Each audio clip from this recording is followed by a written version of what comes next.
Big boss കാണുന്നതിനോടൊപ്പം Kadakkal Dubai mobile shop നൽകുന്ന 14,000 രൂപ വിലയുള്ള ലെനോവയുടെ 2 ടാബ്ലറ്റുകൾ സ്വന്തമാക്കാൻ ഈ ചാനൽ ഇപ്പോൾ തന്നെ സബ്സ്ക്രൈബ് ചെയ്യുക. ഞെട്ടിക്കുന്ന എവിക്ഷനുകൾ നടന്നിരിക്കുന്നു. ആദ്യ എവിക്ഷൻ മാത്രമാണ് നടന്നത്. ഞാൻ നേരത്തെ പറഞ്ഞ പോലെ, രാവിലെ പറഞ്ഞ പോലെ തന്നെ മറ്റത്ഭുതങ്ങളൊന്നും സംഭവിച്ചില്ല. തൻ്റെ തുണി ബഹിഷ്കരണം ലെവലേശമേറ്റില്ല. ശരണ്യ അങ്ങനെ ബിഗ് ബോസ് ഹൗസിൽ നിന്നും ഔട്ടായിരിക്കുന്നു. ശരണ്യ വളരെ ദയനീയമായി പുറത്തു പോകുന്ന ഒരു സാഹചര്യം ഉണ്ടായിരിക്കുന്നു. എന്നാൽ ശ്രീരേഖയുടെ കാര്യത്തിൽ ഇതുവരെ വ്യക്തത കിട്ടിയിട്ടില്ല.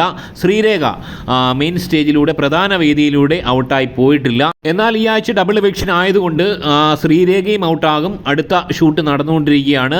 എന്നാൽ ഇതിനിടയിൽ റസ്മിൻ ബായി ഔട്ടായി എന്ന തരത്തിലുള്ള വീഡിയോകൾ പ്രചരിക്കുന്നു. എന്നാൽ അതിൽ വാസ്തവമില്ല. റസ്മിൻ ബായി പ്രധാന വേദിയിലൂടെ ഇതുവരെ എവിക്റ്റായി പുറത്തു പോയിട്ടില്ല. ഞാൻ മനസ്സിലാക്കുന്നത് റസ്മിൻ ബായിക്ക് വാണിംഗ് കിട്ടിയെന്നുള്ളതാണ്. കാരണം ഫിസിക്കൽ അസൾട്ടുമായി ബന്ധപ്പെട്ട് എതിർവശത്തുള്ള വ്യക്തി ക്ഷമിച്ചതുകൊണ്ട് മാത്രം റസ്മിൻ ബായിക്ക് അടുത്ത എല്ലാ നോമിനേഷനിലും ഡയറക്റ്റ് നോമിനേഷനിൽ വരുന്ന രീതിയിലുള്ള വാണിംഗ് ആണ് കിട്ടിയിരിക്കുന്നതെന്നാണ് മനസ്സിലാക്കുന്നത്. അങ്ങനെ എന്തോ ആണ്. എനിവേ റസ്മിൻ ബായി പുറത്ത് പോയിട്ടില്ല എന്നുള്ളതാണ് വാസ്തവം. എന്തെങ്കിലും തരത്തിലുള്ള മാറ്റമുണ്ടെങ്കിൽ തീർച്ചയായും അപ്ഡേറ്റ് ചെയ്യുന്നതായിരിക്കും. ഈ ആഴ്ച 2 എവിക്ഷനിലൂടെ, ഒന്ന് ശരണ്യ, രണ്ടാമത്തെ എവിക്ഷൻ ശ്രീരേഖ ഉടൻ തന്നെ കൊച്ചിയിലേക്ക് തിരിക്കുമായിരിക്കാം. എനിവേ ശരണ്യ തൻ്റെ പെട്ടി പാക്ക് ചെയ്യുകയാണ്. കൊച്ചിയിലേക്ക് നാളെ തന്നെ അദ്ദേഹം വണ്ടി കയറും എന്ന് തന്നെയാണ് മനസ്സിലാക്കുന്നത്. ശരണ്യയെ സംബന്ധിച്ച് പറയുകയാണെങ്കിൽ ആദ്യ ദിവസങ്ങളിലൊക്കെ എനിക്ക് കുറച്ച് ഭേദപ്പെട്ട പ്രകടനമായി തോന്നി. എന്നാൽ പിന്നീട് പോകെ ശരണ്യ പ്രകടനത്തിലും പിന്നിലോട്ടാണ്.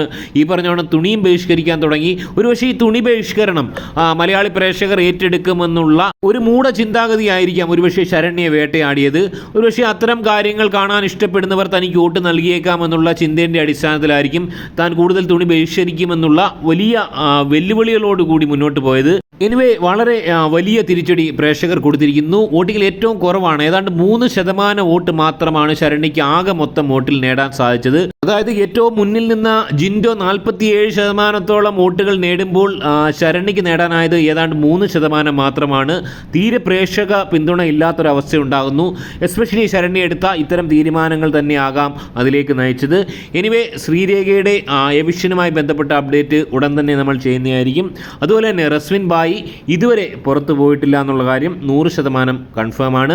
റസ്മിൻ ബായി ഇപ്പോഴും ഹൗസിനുള്ളിൽ തന്നെയുണ്ട്. ശരണ്യ പുറത്തേക്ക് അതിദയനീയമായി പോയിരിക്കുന്നു. ഞരമ്പന്മാരുടെ പിന്തുണ എങ്കിലും ലഭിച്ച് അവിടെ നിൽക്കാമെന്നുള്ള ശരണ്യയുടെ ആ ഒരു വിഡ്ഢി ചിന്താഗതി ശരണ്യെ പിന്നോട്ടടിച്ചിരിക്കുന്നു എന്ന് തന്നെ പറയാം. ഞാൻ ആക്ച്വലി ഇത് കുറ്റമായിട്ട് പറയുന്നതല്ല. മലയാളം ബിഗ് ബോസിൻ്റെ ഒരു രീതിയാണ്. മലയാളി പ്രേക്ഷകർ ഇത്തരം കാര്യങ്ങൾ പ്രോത്സാഹിപ്പിക്കാറില്ല.